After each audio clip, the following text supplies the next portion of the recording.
আসসালামু আলাইকুম। অনার্স চতুর্থ বর্ষের মানিক বন্দ্যোপাধ্যায় রচিত একটি ছোট গল্প সরীসৃপ। চারিদিকে বাগান, মাঝখানে প্রকাণ্ড তিনতলা বাড়ি। জমি কিনিয়া বাড়িটি তৈরি করিতে চারুর শ্বশুরের লাখ টাকার ওপর খরচ হইয়াছিল, কিন্তু মোটে 30,000 টাকার দেনার দায়ে এই সম্পত্তি চারুর হাত হইতে খসিয়া বনমালীর হাতে চলিয়া গিয়াছে। প্রথম বয়সে চারু তার টনটনে বুদ্ধির সাহায্যে শ্বশুরের সম্পত্তির এমন চমৎকার বিলি ব্যবস্থাই করিয়াছিল যে আত্মীয় পর কেহ কোনোদিন কোনো দিক দিয়া তাহার একটি পয়সা অপচয় করিতে পারে নাই। কিন্তু বুদ্ধির তীক্ষ্ণতা ও বিকারহীনতা বজায় রাখিতে চারুর তিনটি বিশেষ অসুবিধা ছিল। প্রথমত, আজীবন তাহাকে স্ত্রীলোক হইয়াই থাকিতে হইল। দ্বিতীয়ত, তাহার আধ পাগলা স্বামী 20 বছরের মধ্যে একদিনও প্রাণত্যাগ করিল না, অথচ এই 20 বছরের প্রত্যেকটি মুহূর্ত বেশ ভালো মানুষের মতোই স্ত্রী চরিত্রে ভয়ঙ্কর সন্দিহান হইয়া রহিল। তৃতীয়ত, বয়স বাড়ার সঙ্গে চারুর একমাত্র পুত্রটিও স্বাভাবিক বুদ্ধি বিকাশ পাইবার কোনো লক্ষণ দেখা গেল না। শেষ জীবনে শ্রান্ত, ক্লান্ত ও ভীরুতাগ্রস্ত চারু এই সম্পত্তির সুব্যবস্থার নামে নানা রকম মজা করিতে লাগিল।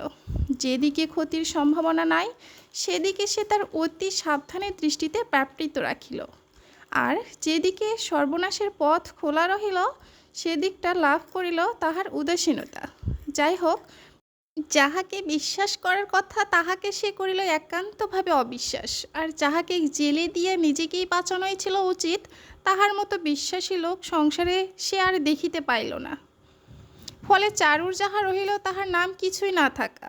কোনো লাভ হোক বা না হোক সকলের সঙ্গে শুধু গায়ের জ্বালাতেই বিবাদ করিয়া তবে চারু হার মানিয়াছিল। বনমালীর সঙ্গে সে লড়াই করিল, কিন্তু বিবাদ করিল না। চারুর বিবাহ হয় 17 বৎসর বয়সে। বনমালী তখন 15 বৎসরের বালক মাত্র। চারুর শ্বশুর রামতারণ প্রত্যেক শনিবার ব্যারাকপুরের গঙ্গার ধারে একটা বাগান বাড়িতে ফুর্তি করিতে যাইত। বনমালীর বাবা ছিল তাহার প্রতিবেশী বন্ধু এবং মোসাহেব। তাহাদের ছোট দ্বিতল গৃহের সামনে মোটর থামাইয়া রামতারণ বনমালীর বাবাকে মোটরে তুলিয়া লইত। বনমালীকে হাসিয়া বলিত, বৌমাকে পাহারা দিস বুনো। হাসিয়া বলিলেও কথাটা পরিহাস নয়, নিজের পাগল ছেলের বউ বলিয়া নয়, স্ত্রী জাতের সতীত্বের রামতারণ অবিশ্বাস করিত। কোথাও যাওয়ার আগে সে তাই বাড়িতে পাহারা রাখিয়া যাইত। কিন্তু রামতারণের বুদ্ধি ছিল চারুর দাসীকে জিজ্ঞাসাবাদ করিয়া ব্যাপারটা প্রকাশ্য করিয়া দিবার ইচ্ছা তাহার ছিল না।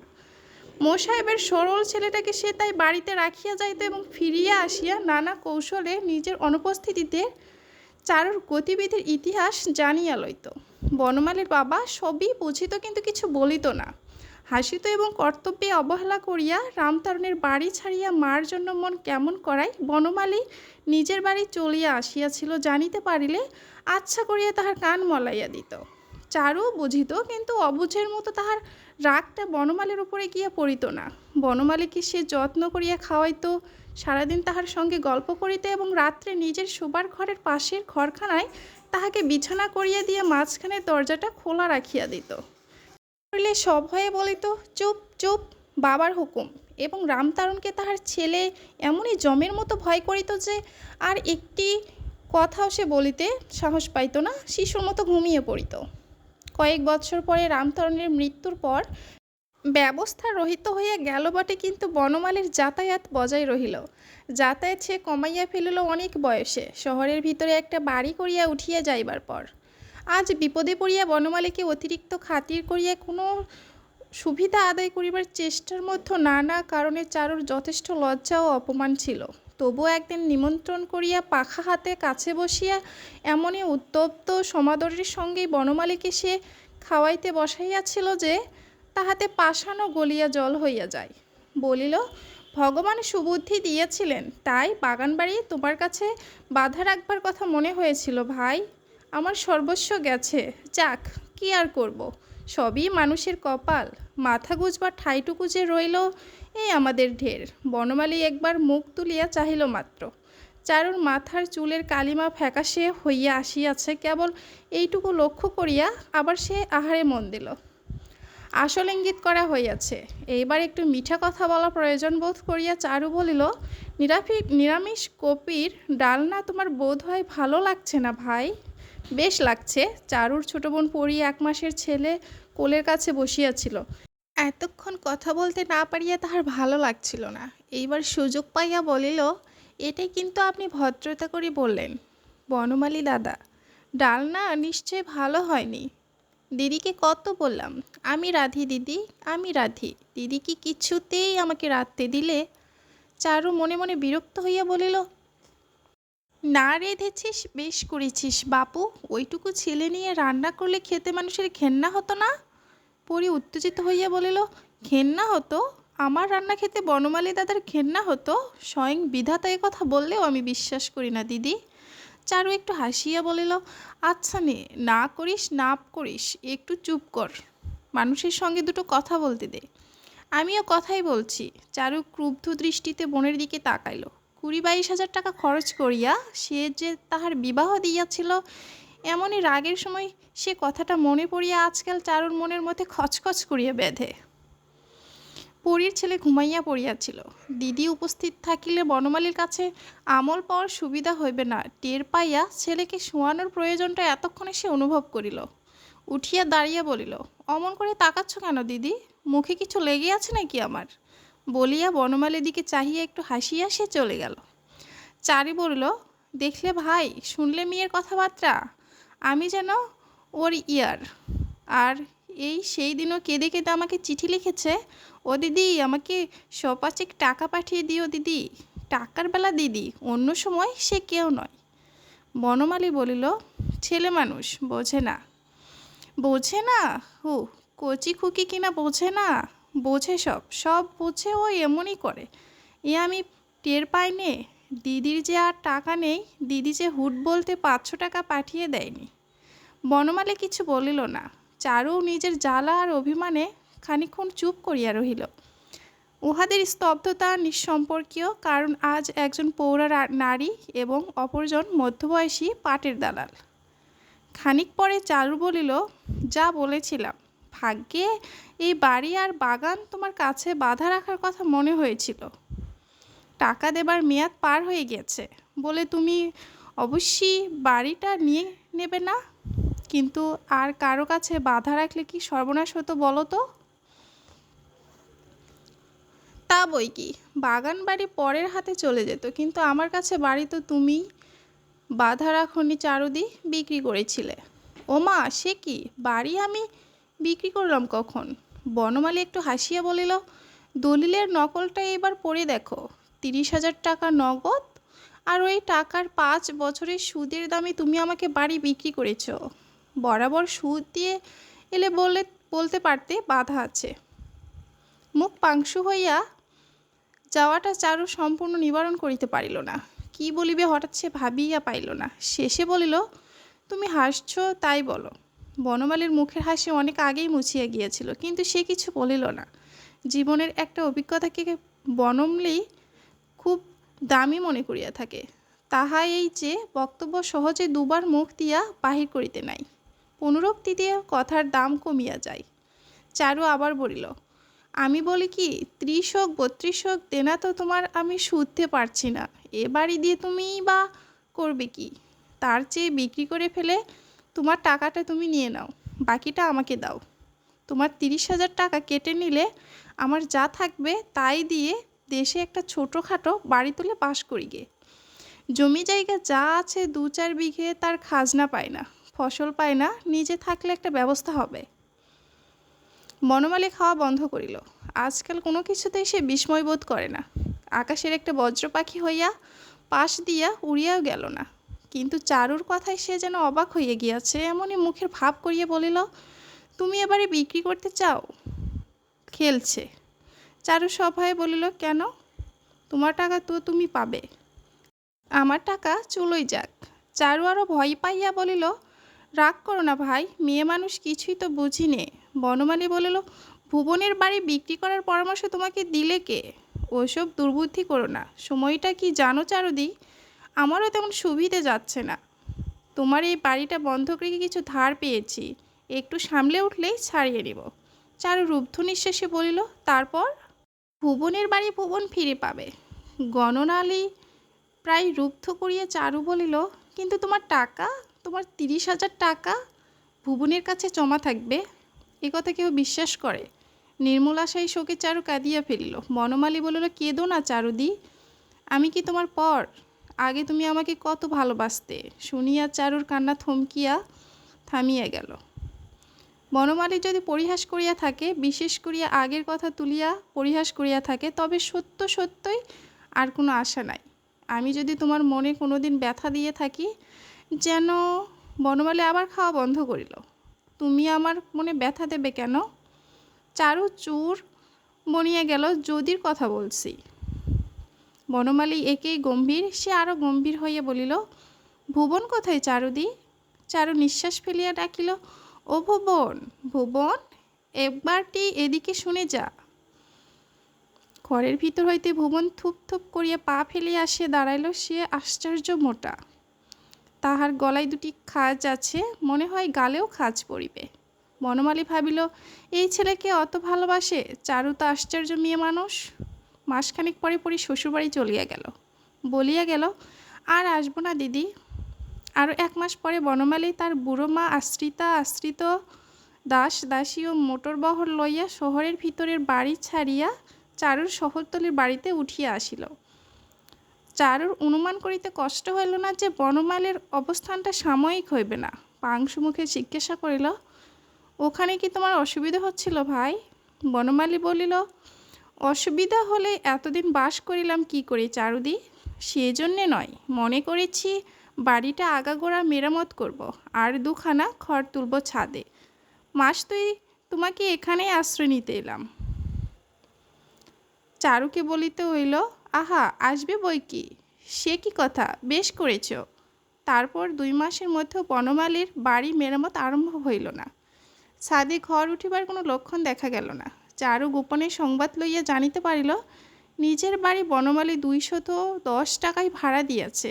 ইতিমধ্যে বনমালীর নিরঙ্কুশ তৈলাক্ত অধিকার সদরে গেট হইতে পেছনের গলিতে খিড়কির দরজা পর্যন্ত বিস্তৃত হইয়া গেল। অতিথির আদর ও সম্মান পাইয়া চারু তার নিজের বাড়িতে বাস করিতে লাগিল। বনমালী বলে, অসুবিধা হচ্ছে চারুদি? প্রশ্ন শুনিলে রাগ হয়। না ভাই, অসুবিধে কিছু নেই। কিছুদিন যদি দেশে গিয়ে থেকে আসতে চাও, কেষ্টকে সঙ্গে নিয়ে যেতে পারো। দেশের মধ্যে যাওয়া দরকার বই কি। দেশে কি বাড়িঘর দূর কিছু আছে ভাই যে যাব? 1000-2 খরচ করলে দেশে দিব্যি বাড়ি হয়। জমি জায়গা আছে, খাজনা পাওনা, ফসল পাওনা সব লুটিপুটি নিচ্ছে। নিজে থাকলে লোকসানটা রদ হতো। জমি কই দেশে? কিছু কি আছে ভাই? আমার সর্বস্ব গেছে। বনমালী তখনকার মতো চুপ করিয়া যায়। তাহার মা হেমলতা বলেন, হ্যাঁ রে, ওরা কি যাবে না? কোথায় যাবে? যে চুলোই খুশি। আমাদের তা ভাববার দরকার।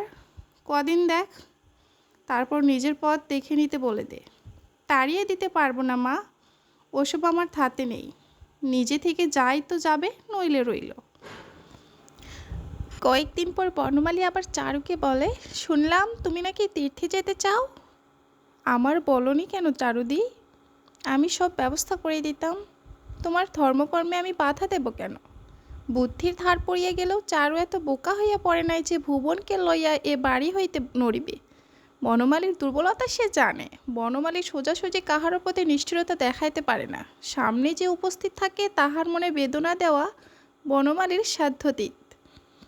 তার মনে চলাফেরার প্রস্তরময় পথে সে এক পর্ত মাটি বিছাইয়া ফুল ফুটাইয়া রাখিবার চেষ্টা করে। তীর্থদর্শন কামনা রাখার অপবাদ চারু তাই অস্বীকার করে। বলে, কই, তীর্থে যাওয়ার কথা তো আমি কিছু বলিনি। ও হ্যাঁ, মনে পড়েছে, মামিকে বলেছিলাম স্বামী শ্বশুরের এই তীর্থ ছেড়ে আমার এক পা কোথাও নড়তে ইচ্ছে করে না। মাসিমা বুঝি মনে করেছেন আমি তীর্থে যেতে চাই। বনমালী একটা হাই তোলে। মেয়ে মানুষের এত বুদ্ধি তার ভালো লাগে না। তবু দেশ বেড়ালে ভুবনের একটু উপকার হতো। হাই রে কপাল, ওর আবার দেশ বেড়ানো।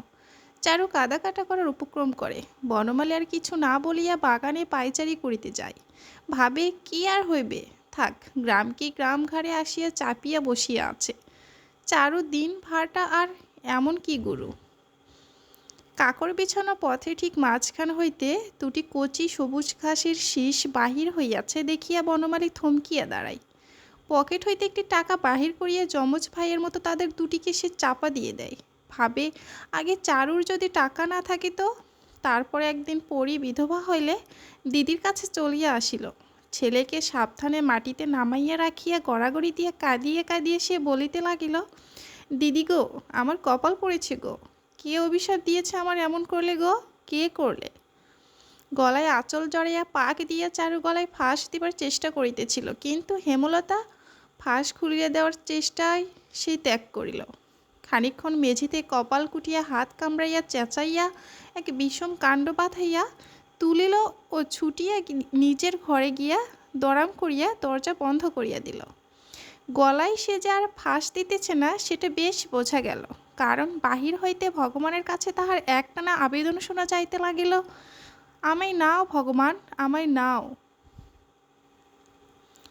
বনমালী পরীকে সান্ত্বনা দিয়ে বলিল, অমন করে কাঁদিস নে পড়ি, ছেলের মুখ চেয়ে বুকে বাত। নিয়ে ওঠ, উঠে মাই দে ছেলেকে। কোকিয়ে কোকিয়ে গলা যে ওর কাঠ হয়ে গেল। হেমলতা বনমালীর সান্ত্বনা প্রত্যাহার করিয়া নিলেন। ওকে এখন ওসব বলিস নে বনমালী, কাঁদতে দে। শ্বশুরবাড়ির লোকেরা ওর শুনেছি যে দাজ্জাল, প্রাণ খুলে সেখানে কি একটু কাঁদতে পেরেছে? এই প্রাণঘাতী শোক জোর করে চেপে রেখে শেষে কি অশোকে পড়বে মেয়েটা? খানিক কেঁদে নিক। পরে আরও জোরে কাঁদিয়া উঠিল। বনমালীর বিপদের আর সীমা রহিল না। কান্না তাহার একেবারেই সহ্য হয় না, অথচ উঠিয়া যাইবার উপায় নাই। পরি মনে করিবে, দেখো কি নির্মম, আমার এমন শোকটা চোখ মেলে একটু চেয়ে দেখল না। ওদিকে চারুর সারা শব্দ বন্ধ হয়ে গিয়াছে। খানিক পরে দম লইয়া পরি বলিল, দিদি কি করছে দেখুন। হেমলতা খোকাকে বনমালীর দিকে আগাইয়া দিলেন। ধর তো, দেখে আসি একবার।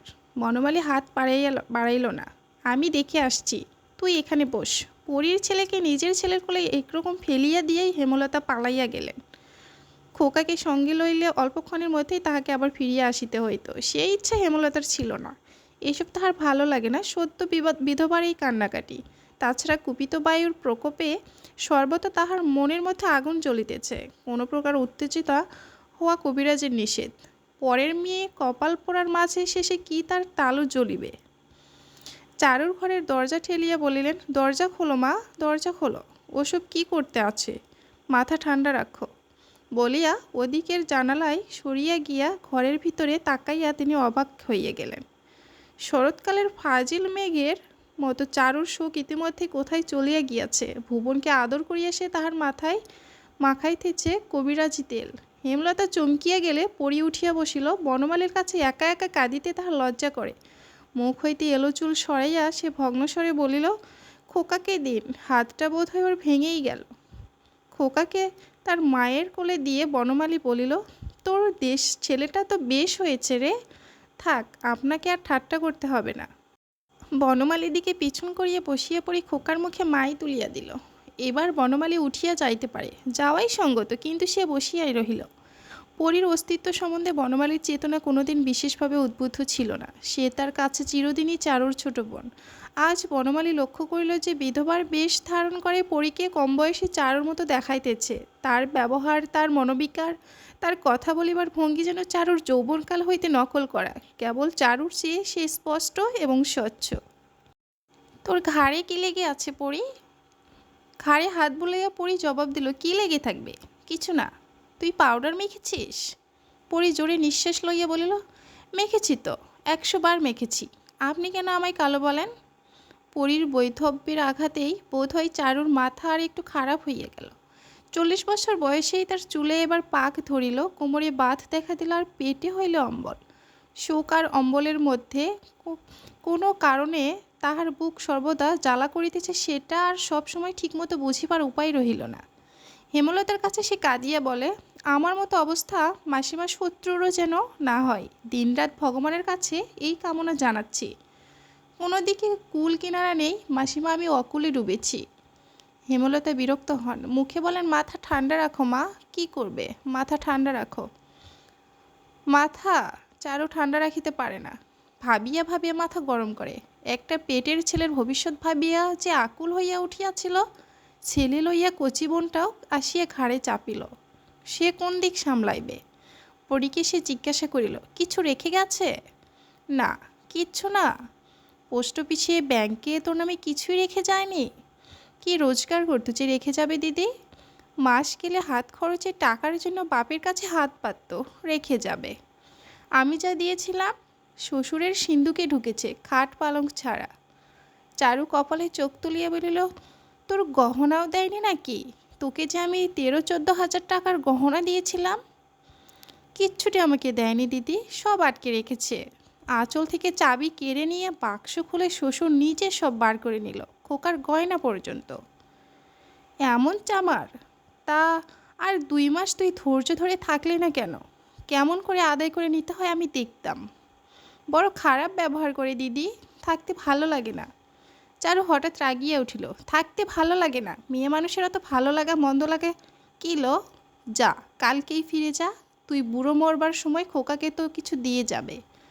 পরি ঠোঁট উল্টাইয়ে বলিল, আছে ছাই, দিয়েও যাবে ছাই। 7 ছেলের একটা রোজগার করে, তাদের দিয়ে যেতে হবে না? ও বাড়ি আমি আর যাচ্ছি না বাপু। হ্যাঁ। চারু আগুন হইয়া বলিল, ছেলে তবে তোর মানুষ করবে কে শুনি? তোকে খাওয়াবে কে শুনি? আমি? আমার আর সেদিন নেই পড়ি। বনমালী তাড়িয়ে দিলে নিজের ছেলে আমার খেতে পারবে না। আমার ভাবনা তোমায় ভাবতে হবে না দিদি, বলিয়া মুখ ঘুরিয়া পড়ি চলিয়া গেল। চারু দাঁতে দাঁত খসিয়ে বলিল, আমার ভাবনা তোমায় ভাবতে হবে না দিদি? ভাবতে হবে না তো আমাদের বাড়িতে এসেছিস কেন লো হারামজাদি? 3 দিন পরীর সঙ্গে সে কথা কহিল না, কিন্তু তাতেও পরীর কিচ্ছুমাত্র অনুতাপের লক্ষণ নাই দেখিয়া চারুর নিজের হাত পা কাড়াইবার ইচ্ছা হইতে লাগিল। দেখ পরি, এত বড় ভালো হবে নয় তো কি হবে? খাইয়ে পরিয়ে মানুষ করিনি তোকে আমি? সবাই করে থাকে, তুমি একা নও। চারু বনমালীর স্মরণ নিল। মেয়েটা নিজের সর্বনাশ করছে ভাই। সব ছিঁড়ে ছুঁড়ে দিয়ে এলে তাদেরই সুবিধে, একেবারে বঞ্চিত করবে। বনমালী কাজের ভিড়ে ব্যস্ততার ভান করিয়া বলিল, আহা, যাবে বই কি চারুদি, যাবে। 2 দিন জুড়িয়ে গেলে ক্ষতি কি? চারু আর কিছু বলিতে সাহস পাইল না। পরদিন পরি মুখ ফাড় করিয়া বলিল, লেগেছ তো পিছনে, জগতে কারো ভালো করতে নেই। তুই আবার কবে আমার কি ভালো করলিল? এখানে আছো কার জন্যে ভেবে দেখেছ একবার? চারু চোখ পাকাইয়া বলিল, তোর জন্য না, তুই দয়া করে থাকতে দিয়েছিস তাই।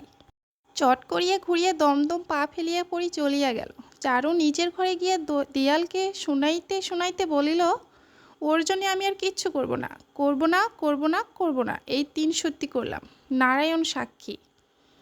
পরীর ওই ধৈর্য তার কাছে বেশি দিন অন্ধকার হইয়া রহিল না। ক্রমে ক্রমে ব্যাপারখানা বোঝা গেল। বনমালীর খাওয়ার সময় চারু উপস্থিত থাকে, কয়েকদিন পরে পরীকেও দেখা যাইতে লাগিল।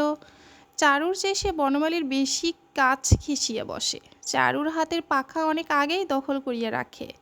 চারুর মুখের কথা কাড়িয়া লইয়া বলে, খান, পেট আপনার ভরেনি, কখনো ভরেনি, আমি বুঝি না ওই খেয়ে মানুষ বাঁচে? বলে, কাল আপনাকে পেঁপের ডালনা রেঁধে দেব, খেয়ে দেখবেন, বেশ রাঁধি। চারু এমন করিয়া বলিতে পারে না।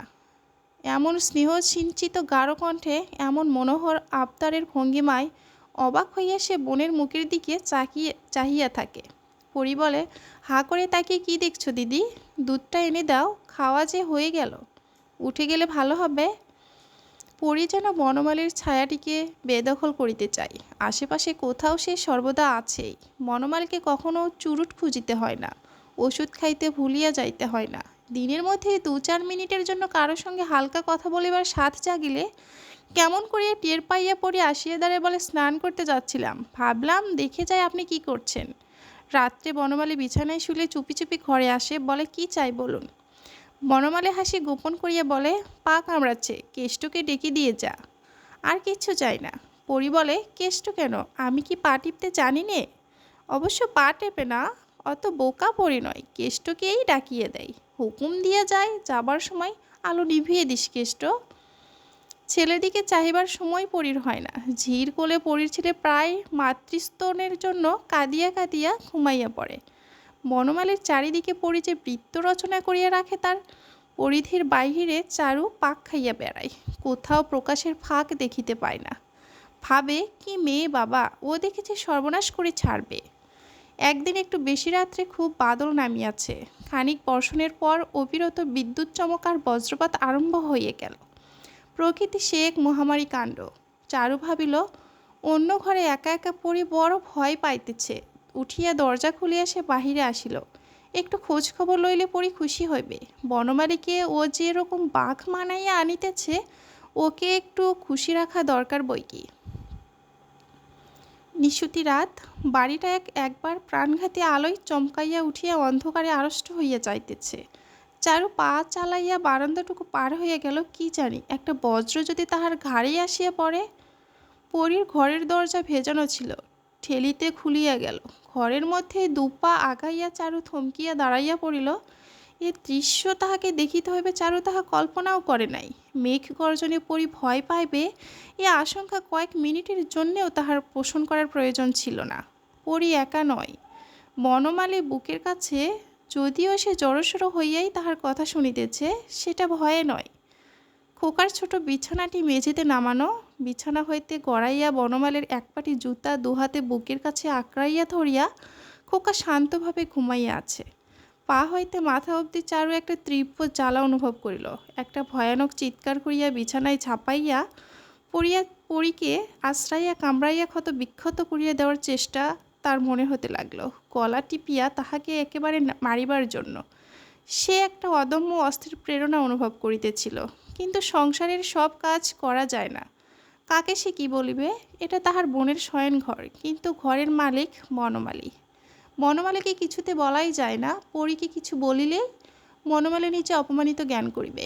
দারোয়ান দিয়ে এই রাত্রেই যদি তাহাকে আর ভুবনকে বনমালী বাহির করিয়া দেয়, আটকাইবে কে? ছেলের হাত ধরিয়া এই দুর্যোগে সে যাইবে কোথায়? চারু আস্তে আস্তে ঘর হইতে বাহির হইয়া গেল। দরজা যেমন ভেজানো ছিল তেমনই ভেজাইয়া দিল। আকাশে এখনো বিদ্যুৎ চমকাইতেছে।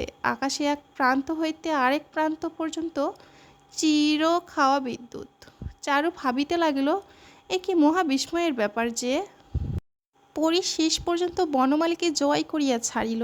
সেদিনকার কচি মেয়ে পরী এমন মূল্য দিয়াই সে বনমালীকে কিনিয়া লইল যে তার ছেলের সমগ্র ভবিষ্যৎটা সোনায় মণ্ডিত হইয়া গেল।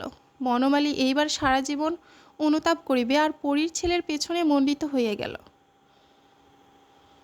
বনমালী এইবার সারা জীবন অনুতাপ করিবে, আর পরীর ছেলের পেছনে টাকা ঢালবে। হয়তো ভুবনকে না দিয়ে এই বাড়িটা সে পরীকেই দান করিবে। বলিবে, ভুবন আর বাড়ি নিয়ে করবে কি চারুদি, পরীকেই দিয়ে দিলাম। ঘরে গিয়া খাটে বসিয়া ছেলের গায়ে হাত রাখিয়া চারু অনেকক্ষণ চুপচাপ ভাবিল। সে জানে উহারা তাহার যাওয়া আসা টের পাইয়াছে, পাক টের। কাল তারা যদি তাহার কাছে লজ্জাবোধ না করে, তাহারও লজ্জা পাইবার কোনো কারণ থাকিবে না। পরী তাহার কেউ নয়। ছুঁইতেও ঘৃণায় গা শিউরিয়া উঠিয়া বলিয়া সে যাহার চোখ দুটো উপড়াইয়া আনিল না। সে তাহার বোন হইবে কোন দুঃখে?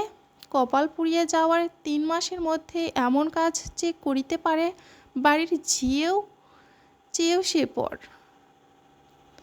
ওর অক্ষয় নরকের সঙ্গে তাহার কোনো সম্পর্কই নাই। মনে মনে মস্ত এক প্রতিজ্ঞা করিয়া 18 বছরের ঘুমন্ত ছেলের মাথায় সস্নেহে চুমা খাইয়া চারু মেঝেতে তার সংক্ষিপ্ত কম্বলের শয্যায় নামিয়া গেল। এ বাড়িতে পাপের বন্যা বহিয়া যাক, এ ঘরখানাকে সে পবিত্র মনে করিবে। যতদিন বাঁচে সপুত্র এই ঘরের বায়ু সে নিঃশ্বাসে গ্রহণ করিবে। বাহিরে এমন বৃষ্টি হইয়া গেল, তাহাদের গায়ে লাগিল কি? বাহিরের যত অন্যায় ঘটিয়া চলুক, তাহাদের গায়ে ছোঁয়াচ লাগিবে না। এই কথাটা বারবার ভাবিয়া এবং শেষ পর্যন্ত বিশ্বাস করিয়াও চারু কিন্তু সমস্ত রাত ঘুমাইতে পারিল না। পরীর আদিম শৈশবের ইতিহাসে ছায়াছবির রূপ লইয়া তাহার চোখের সামনে ভাসিয়া আসিতে লাগিল। বাপের বাড়ি গ্রামে পরী যখন ছেঁড়া ডুরে পড়িয়া ঘুরিয়া বেড়াইত, আর বিবাহের পর এখানে আসিয়া পিঠে বেনি দোলাইয়া স্কুলে যাইত, তখনকার কথা। কত আদরে কত যত্নে তাকে সে মানুষ করিয়াছিল। সেই পরী যে আজ তাহার ভুবনের মুখের গ্রাস কাড়িয়া লইবার জন্য এমনভাবে নিজের সর্বনাশ করিল, ইহার আকস্মিকতা, ইহার অসামঞ্জস্য সমস্ত রাত চারুকে অভিভূত করিয়া রাখিল। বনমালীকে ভালোবাসিয়া যৌবনের অতৃপ্ত অসংযত ক্ষুধায় অথবা নেহাত ছেলেমানুষী খেয়ালে যে পরী এই নিদারুণ ভুল করিয়া থাকিতে পারে, চারুর মনে ঘৃণা করেও সে কথা উদিত হইল না।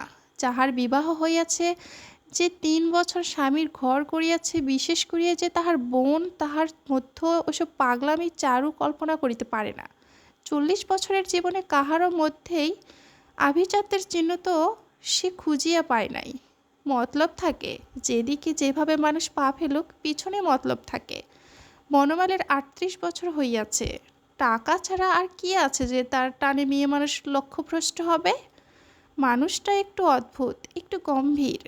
প্রথম বয়সে মনে মনে সেও তাহাকে একটু ভয় করিত। মনে হইতো তাহার ভিতরটা কি কারণে মুচড়াইয়া পাক খাইতেছে, তার বড় যন্ত্রণা। তখন বনমালী যুবক, তার মধ্যে সে তো তখনও কোনো আকর্ষণ আবিষ্কার করতে পারে নাই। তার নৈকট্যকে, তার নির্বাক আবেদনকে, তার দুচোখের গভীর তৃষ্ণাকে সে যে কতবার অপমানিত করিয়াছে তাহার হিসাব হয় না। তার সঙ্গে কথা কহিবার সময়ও কি সব সময় সে পাইত? তাহার কাছে মানুষ হইয়া পড়ি কি তাহার মনের জোর এতটুকু পায় নাই? অসহায় আক্রোশে থাকিয়া থাকিয়া চারুর মনে হইতে লাগিল, ইহার চেয়ে সেই যদি সে সময় বনমালীর নিকট আত্মসমর্পণ করিত তাও ভালো ছিল। এইরকম বিপদ ঘটাইবার সুযোগ পড়িয়া আজ তাহা হইলে পাইত না।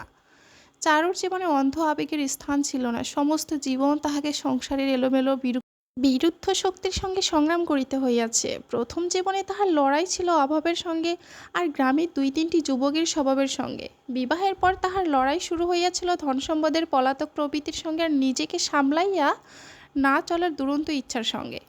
ইহার কোনোটাই সহজ ছিল না। পুরুষ অভিভাবকের অভাবে সম্পত্তির ব্যবস্থা করিতে তাহার যেমন প্রাণান্ত হইত, অবাধ স্বাধীনতার সঙ্গে পাগলা স্বামীকে খাপ খাওয়াতেই তাহার তেমনি অবিরাম নিজেকে শাসন করিয়া চলিতে হইত। হাতে টাকা, দেহে রূপ, মনে অতৃপ্ত যৌবন, এইরকম ভয়ানক সমন্বয় ঘটিয়াছিল বলিয়া সারা জীবন তাহাকে অনেক ভুগিতে হইয়াছে। চারুর হৃদয়ের কতগুলো স্থান তাই ভয়ানক শক্ত। পরের দিন সকালে সে নিজে গিয়া পরীকে ডাকিয়া তুলিল। কিছুই যেন ঘটে নাই, এমনই ভাবে বলিল, নে ওঠ এবার, অনেক বেলা হয়েছে। পরী সাড়া দিল না, পায়ের বুড়ো আঙ্গুলের দিকে চাহিয়া চুপ করিয়া শুইয়া রহিল।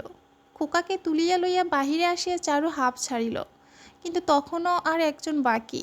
বনমালীকে চারু আবিষ্কার করিল বাগানে।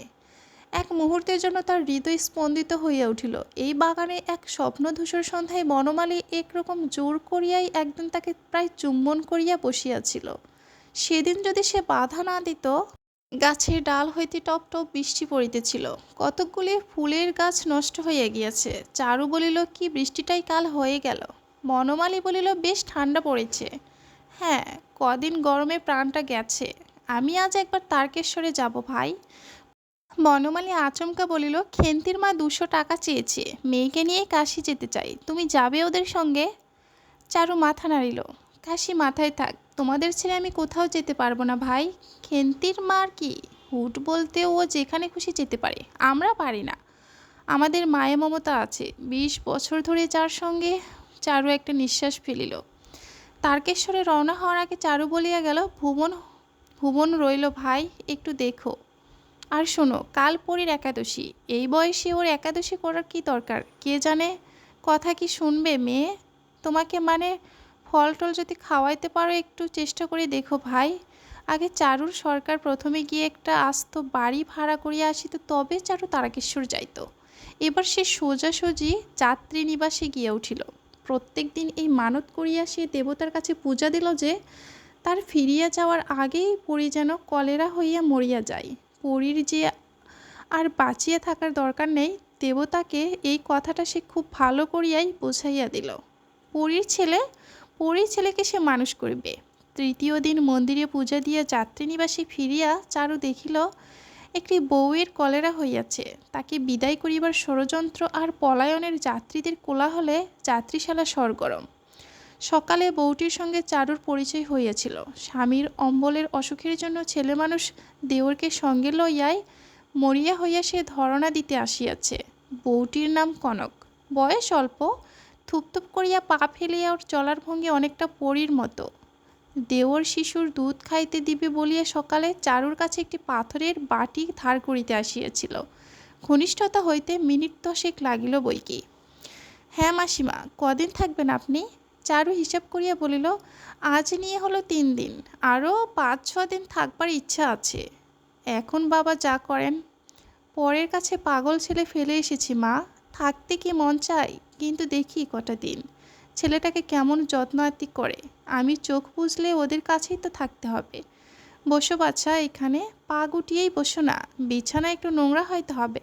তুমি বুঝি ভাবছো ছেলেকে ওরা কিভাবে রাখছে? ফিরে গিয়ে আমি তা কি করে জানবো? এতকাল একটা জমিদারি চালিয়ে এলাম। আমার কি ওসব ভুল হয় বাছা? সে ব্যবস্থা করেই এসেছি।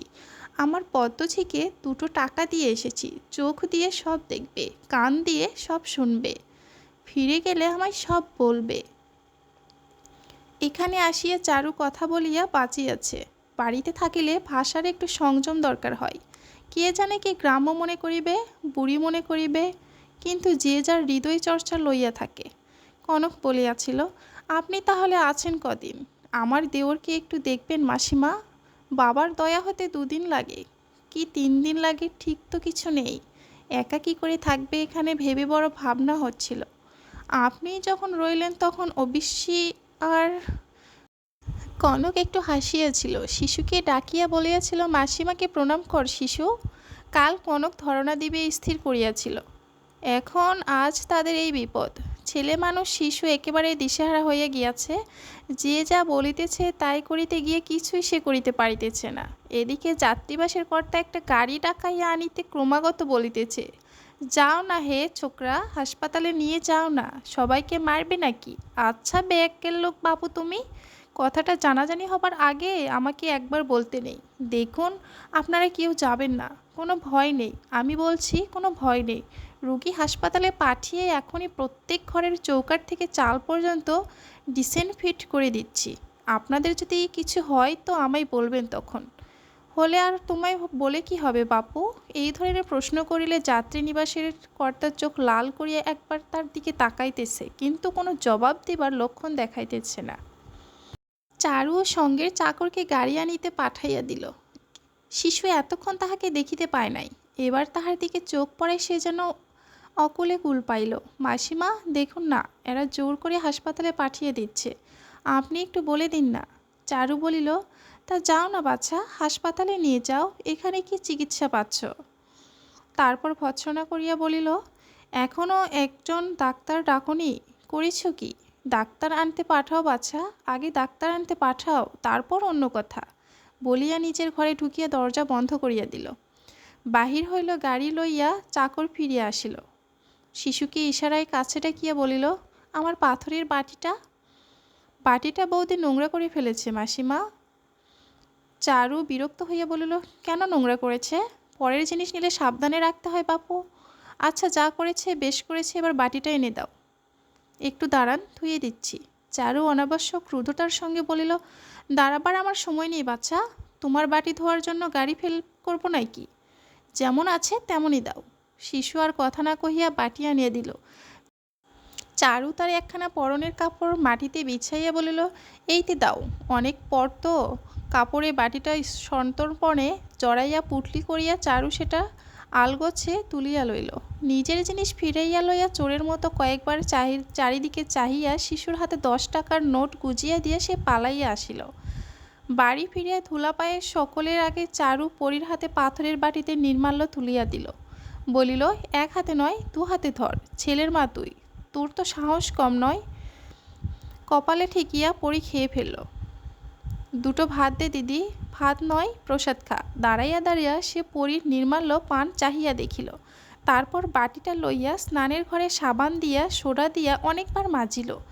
নিজের 1 ঘণ্টা ধরিয়া স্নান করিয়া আসিয়া বেতের বাস্কেট হইতে দেবতার ফুল বাহির করিয়া ভুবনের কপালে ছোঁয়াইয়া জিজ্ঞেস করিল, তাকে সকলে ভালোবেসেছে ভুবন? ভুবন অস্বীকার করিল, তোমার কাছে পালিয়ে যাচ্ছিলাম। কেষ্ট আমায় ধরে আনলে কেন? আমার ঘরে বন্ধ করে রেখেছিল। চারু ঝিকে জিজ্ঞাসা করিল, কী রে পদ্ম, সকলের ভাবসাব কীরকম দেখলি বল তো? পদ্ম জানাইল, সকলের ভাবসাব মন্দ নয়, আবার ভালোও নয়, কিন্তু দুইয়ের মাঝামাঝি। পরী তার বোনপকে ঠিক সময় মতো না হোক ডাকিয়া খাওয়াইছে। মার জন্য হাউমাউ করিয়া কাঁদিলে ভোলানোর চেষ্টাও যে করে নাই এমন নয়, তবে চোখে ওকে কেউ রাখে নাই। কাল দুপুরবেলা ভুবন চুপি চুপি পালাইতেছিল। পদ্ম দেখিতে পাইয়া কেষ্টকে দিয়ে ধরাইয়া আনিয়াছে। গোলমাল শুনিয়া আসিয়া বনমালী তাকে কয়েক ঘণ্টা ঘরে বন্ধ করিয়া রাখিয়াছিল। কি জানো মা, মার মতো কেউ কি করে? চারু বলিল, আমি যে চিরকাল থাকবো না পদ্ম, তখন কি হবে? মারধর করেনি তো কেউ? ধরিয়া আনবার সময় কাল কেষ্ট বুঝি ভুবনকে একটু মারিয়াছিল, কিন্তু পদ্ম সে কথা গোপন করিয়া গেল। না, মারধর করেনি। চারুর পুরো নাম চারুদর্শনা, পরীর পুরো নাম পরীরানী। এগুলি কেবল যে তার নাম নয়, মানানসই নাম। সারাদিন পরীকে চারু আজ বিশেষভাবে সুন্দরী দেখিল। অপরূপ অভিনব পরী যতবার তার লাল করা ঠোঁট দুইটি ফাঁক করিয়া হাসিল, ততবারই চারুর সর্বাঙ্গে একটা শিহরণ বহিয়া গেল। ভাবিল, না, এত রূপ নিয়ে সংসারে থাকা কিছু ঠিক নয়। চারদিকে আগুন জ্বেলে দিত, বই তো নয়। শরীরটা চারুর ভালো লাগতেছিল না। সে সকাল সকাল শুইয়া পড়িল। একটা আশঙ্কা সে মন হইতে কিছুতেই দূর করিতে পারতেছিল না, যে আজ রাত্রে যদি পরীর কলেরার লক্ষণ প্রকাশ পায়, ভুবনকে কোথাও সরানোর সময় পাইয়া যাইবে না। তারকেশ্বরের সেই বউটির ভেদবমির কথা স্মরণ করিয়া চারুর গা ঘিন ঘিন করিতে লাগিল। মনে হইতে লাগিল একটা নোংরামির মধ্যে সে শুইয়া আছে। বিছানাটা অপবিত্র, অশুচি। সম্ভবত মনের ঘেন্নাতেই খানিক পরে চারুর বমি আসিতে লাগিল। আর খানিক পরে সে প্রথমবার বমি করিল। একবার বমি করিয়াই তার মনে হইল সমস্ত শরীরের রস তার শুকাইয়া গিয়াছে। বমির শব্দে পড়ি উঠিয়া আসিছিল। চারু কাঁদিয়া তাকে বলিল, ও পড়ি, আমার কলেরা হয়েছে, বনমালীকে ডাক শিগগির। বনমালী উঠিয়া আসিল। ডাক্তারকে ফোন করা হইল। ডাক্তার আসিল 1 ঘণ্টা পরে। ইতিমধ্যে চারুর মাথা একেবারে খারাপ হইয়া গিয়াছে। বিড়বিড় করিয়া আপন মনে কি যে সে বকিতে লাগিল, কেহ তার মানে বুঝিল না।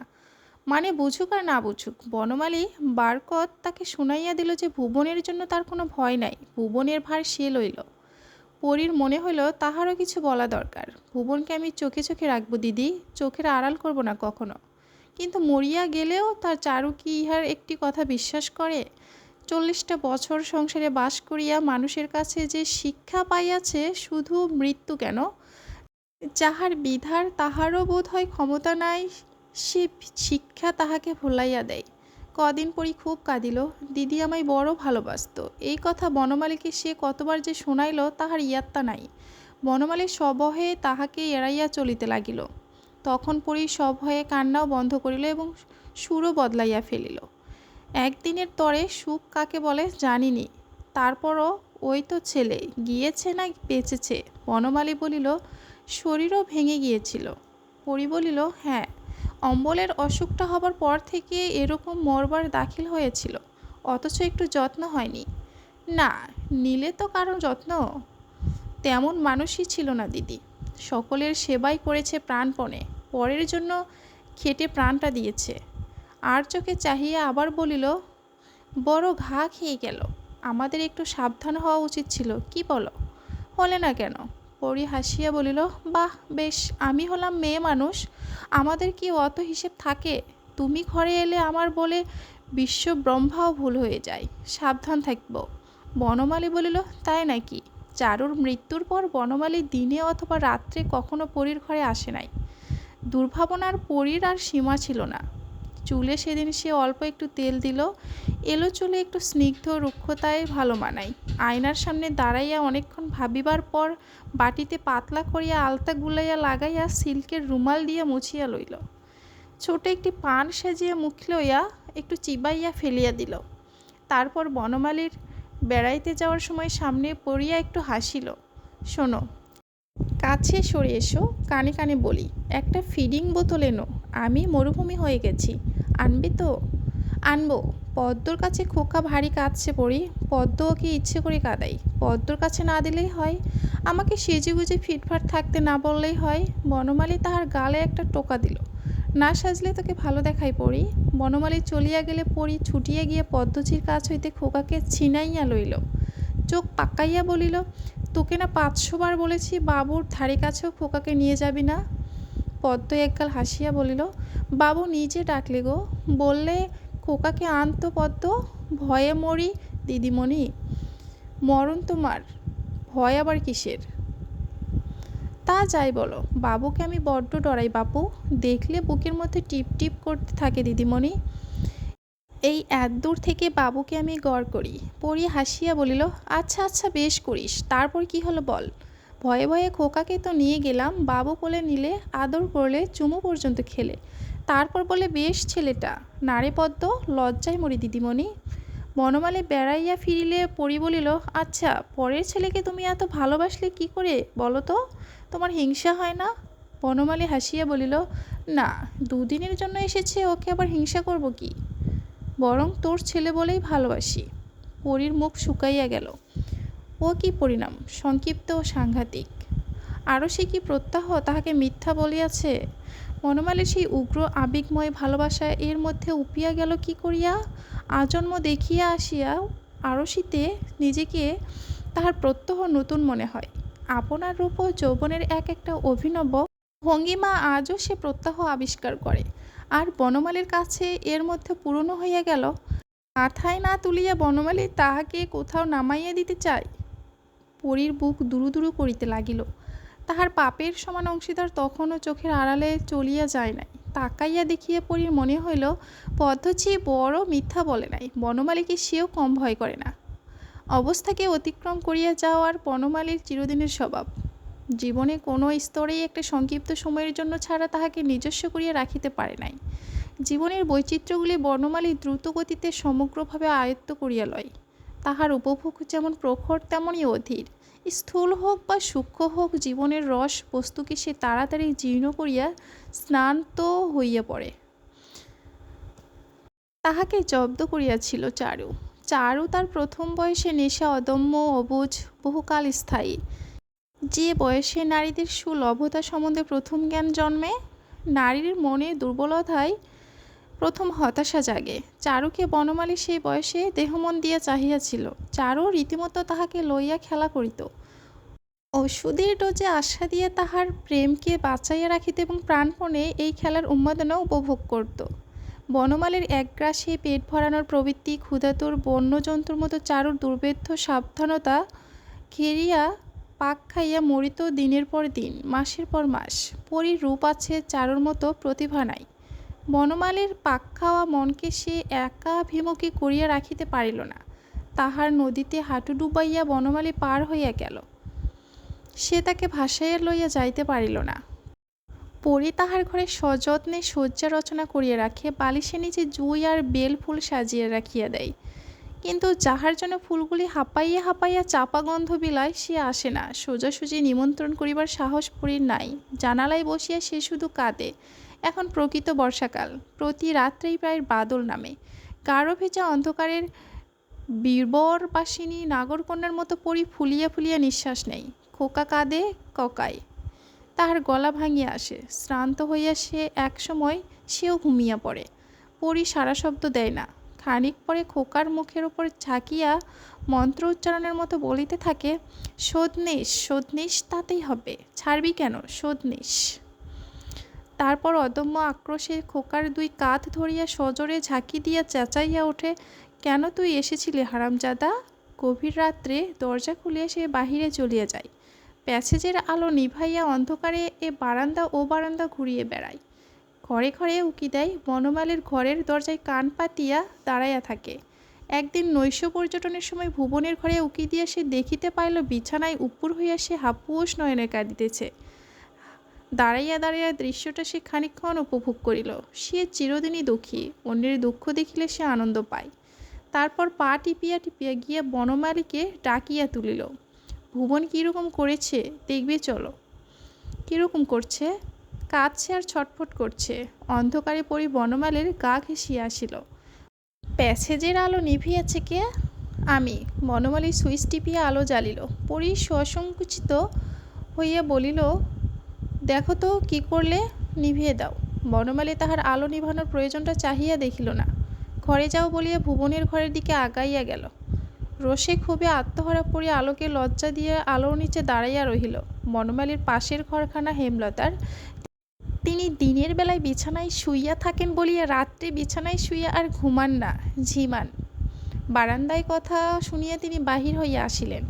কে রে, পড়ি নাকি? বনমালীর ঘরের সামনে দাঁড়িয়ে তুই কি করছিস পড়ি? বলিয়া ঠাহর করিয়া দেখিয়া যোগ দিলেন, মরণ তোমার, বেহায়া মেয়ে।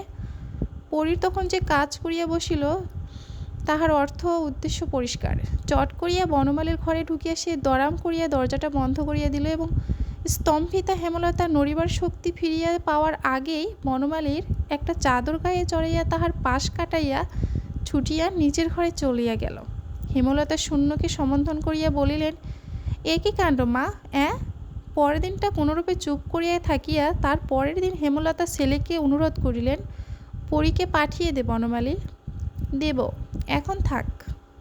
পরীকে সে এখন অবহেলা করিতেছে। এমন সুন্দর একটা পুতুলের আবোল তাবোল নাচ দেখিতে তার ভারী মজা লাগিতেছে। এ অবস্থাটি অতিক্রান্ত না হইলে বনমালী তাহাকে কোথাও পাঠাইবে না। হেমলতা অত জানেন না। তিনি আবার বলিলেন, না বাবা, পাঠিয়েই দে। স্বামী না থাক, স্বামীর ঘর তো আছে, কেন পরের বোঝা ঘাড়ি করে আনিস? বনমালী হাই তুলিয়া বলিল, দুটি খাই, ও আবার বোঝা কি মা? হেমলতার কিছু বলিতে সাহস পাইলেন না। ডাইনির মায়া হইতে ছেলেকে কেমন করিয়া উদ্ধার করিবেন শুইয়া শুইয়া তাহাই ভাবিতে লাগিলেন। কবিরাজের মাথা গরম না করিবার উপদেশটা পর্যন্ত তাহার স্মরণ রহিল না। দুদিন পরে আবার বলিলেন, যে রাগী মানুষ তুই, তোকে বলতে সাহস হয় না বাপু। কিন্তু চোখ মেলে তো এ আর দেখা যায় না বনমালী। কি হয়েছে?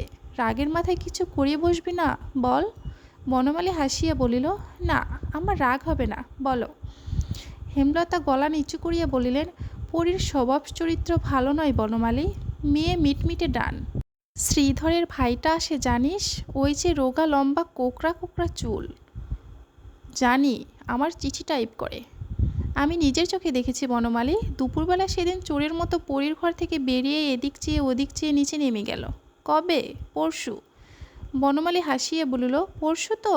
আমি তখন পরীর ঘরেই ছিলাম। টাইপ করার জন্য শ্রীধরের ভাই একটা তরকারির চিঠি নিতে এসেছিল। মানুষকে অত সন্দেহ করো না মা, পরী সেরকম নয়। হেমলতার মাথা ঘুরিতে লাগিল। তার মিথ্যার পাশে ছেলের মিথ্যা আসিয়া দাঁড়ানো মাত্র মুখোশ গেল খুলিয়া, গোপন সত্য প্রকাশ হইয়া গেল। লজ্জার আর সীমা রহিল না।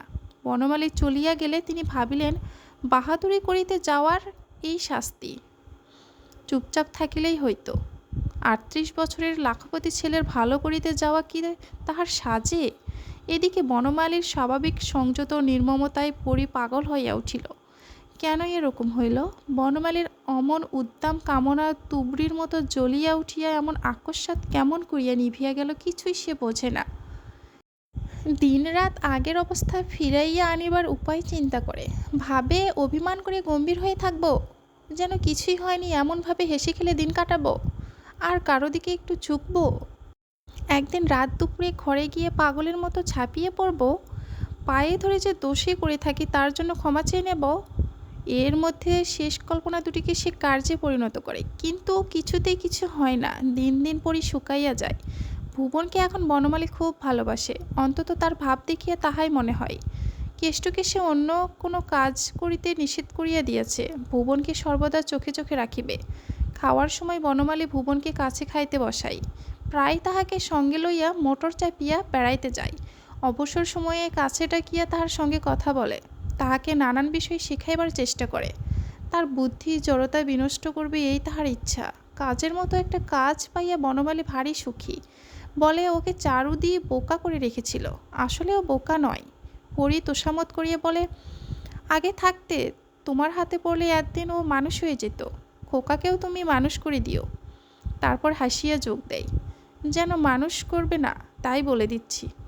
বনমালীর প্রতি ভুবনের আনুগত্য অদ্ভুত। হেমলতার জ্বর হইয়াছে, তিনি আর বাঁচিবার আশা করেন না, তাই প্রাণপণে ছেলের সেবা আদায় করিয়া লইতেছেন। বনমালী বলে, আপিসে কাজ আছে মা, যেতে হবে। হেমলতা বলেন, আমায় চিতাই তুলে দিয়ে যাস। শিওরে বসিয়া বসিয়া বিরক্ত হইয়া বনমালী বিকালে বাগানে পায়চারি করিতে যায়। এদিকে ভুবন বারবার হলঘরের বড় ঘড়িটার দিকে তাকাইতে থাকে। একবার সে ভয়ানক চমকাইয়া ওঠে। এইমাত্র সে দেখিয়া গেল ৫টা ২০ হইয়াছে। এর মধ্যে ২:৩০ বাজিতে চলিল কি করিয়া? ঘড়ির ডায়ালটা ভালো করিয়া দেখিবার চেষ্টায় ভুবনকে প্রকাণ্ড দেহটা বিহ্বল প্রশ্নের ভঙ্গিতে পিছন দিকে হেলিয়া যায়। তারপর একসময় সে তাহার ভুল বুঝিতে পারে। ঘড়ির বড় কাঁটা এবং ছোট কাঁটার মধ্যে গোলমাল করিয়া ফেলিয়া সে যেন ভারী কৌতুক করিয়াছে এমনিভাবে সে হাসিয়া ফেলে। মুষ্টি তুলিয়া ঘড়িটাকে শাসন করিয়া বলে, ভেঙে ফেলে দেব, বাজি কোথাকার। ঘড়িতে ৬টা বাজিতে আরম্ভ করা মাত্র সে বাগানে ছুটিয়া যায়। বলে, ৬টা বাজলো মামা। তাহার কথা শেষ হওয়ার আগে অথবা পরে হলঘরের ঘড়িটা নীরব হয়ে যায় ঠিক বোঝা যায় না। বনমালীর এক প্রকার অদ্ভুত পূর্ব অনুভূতি হয়। 6টার সময় হেমলতাকে ওষুধ খাওয়াইতে হইবে, কিন্তু সময় মতো ডাকিয়া দিবার কথা সে ওকে কিছুই বলে নাই। যাহাকে বলিয়াছিল সে হয়তো কার সঙ্গে গল্পে মাতিয়াছে, কিন্তু অন্যকে দেওয়ার তাহার সে আদেশ ভুবন ভোলে নাই। কাটায় কাটায় অক্ষরে অক্ষরে আদেশ পালন করিয়াছে। কেন করিয়াছে? তাহাকে একটু খুশি করার জন্য, কোনো প্রত্যাশা করিয়া নয়, কোনো মতলব হাসিল করিবার জন্য নয়। তাহাকে খুশি করিবার প্রেরণা মনের মধ্যে ছিল শুধু এই জন্য। ভুবনকে সে যে ভালো বলিয়াছে সেটা তাই অকারণে নয়। ভুবনের নিষ্কাম প্রেম ছাড়া আরও একটা গৌণ কারণও ইহার ছিল। চারুর জন্য পরী কাঁদিয়াছে, কিন্তু তাহার কান্নায় বনমালী হইয়াছে বিরক্ত। চারুর জন্য ভুবনের শোক একটিবার মাত্র দেখিয়া বনমালীর মনে শোকের ছোঁয়াচ লাগিয়াছে। আহত পশুর মতো ভুবন মধ্যে মধ্যে মার জন্য ছটফট করিয়া কাঁদে। বনমালীর শুষ্ক তৃণ্ণহীন জগতে এক পশলা বৃষ্টি হইয়া যায়। পরীর সামনেই একদিন সে ভুবনকে বলিল, একটা বাড়ি নিবি ভুবন? নেব মামা। আচ্ছা, তোকে একটা বাড়ি লিখে দেব। এ বাড়ি অবশ্য নয়, শ্যামবাজারের একটা ছোট বাড়ি সম্প্রতি এক প্রকার বিনামূল্যেই বনমালের হাতে আসিয়াছে। সেই বাড়িটি দান করিবার কথাই সে ভাবিতেছিল, কিন্তু পরী তো তাহার মনের খবর রাখে না। সে ভাবিল ভুবনকে বনমালী এই বাড়িটাই দিয়া দিবে। একদিন মিথ্যা করিয়া চারুকে সে যাহা বলিয়াছিল তাহা পালন করিবে। পরীর বুকের মধ্যে জ্বালা করিতে লাগিল। খোকাকে অনেকক্ষণ বুকে চাপিয়া রাখিয়াও সে জ্বালা তাহার কমিল না। সারাদিন তাহার মেজাজ রুক্ষ হইয়া রহিল।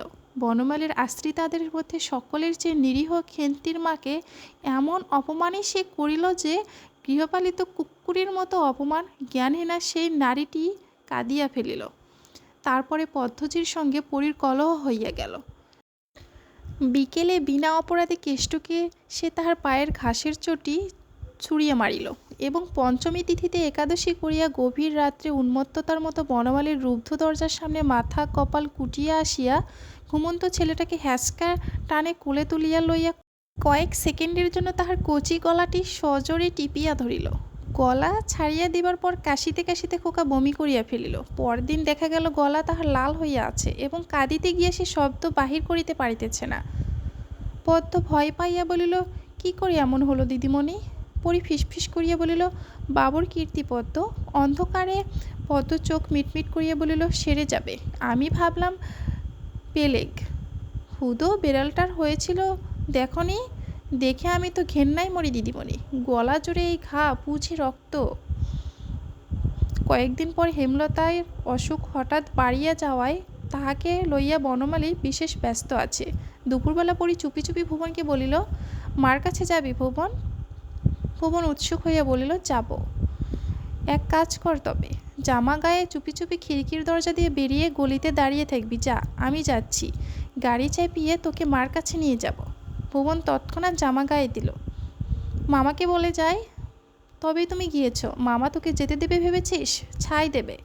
ভুবন আর কথা কহিল না, চটি পায়ে দিয়া মার কাছে যাওয়ার জন্য প্রস্তুত হইয়া লইল।